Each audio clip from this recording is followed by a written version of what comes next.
the whole idea was to put a spot in here, space in here, where Anne could sleep, but also store her stuff. So what we came up with was there was a need for a platform raised up above the base so that there'd be space underneath. The drama with that was, how do we support it, and how high should it be, and how will we get access to what's underneath? So we came up with this solution. You'll see in there now, this top bit sort of goes over and completes the platform.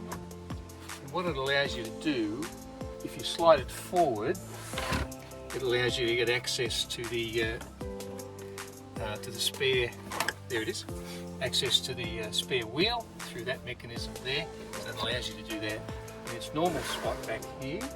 So one of the deals then is, how can we maximise what goes into it? So I'll open it up again, and you'll see that there's a great big pocket there. So that thing will easily fit there, and even have stuff on top of it. There's plenty of room there for storage. The other problem was, how do we actually keep it in place? And so it's designed to fit just between the wheel arches and to fit nicely against the back tailgate as well. Now the thing that goes on top of that is the mattress.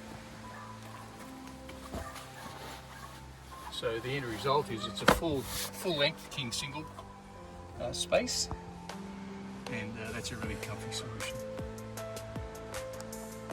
So the side access is this way. This green thing is really just to protect the back of that seat, which is supporting the platform. But you still have access behind here. You still have access to your controls. Up there are the electric. The front seats can still go back if you want to sleep in the front seat during the day. And there's still plenty of storage in that section as well. Okay, so this is going to be very ungraceful.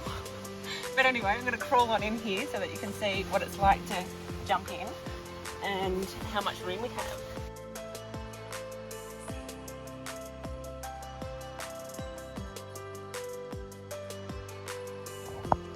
So this is what it looks like from the inside.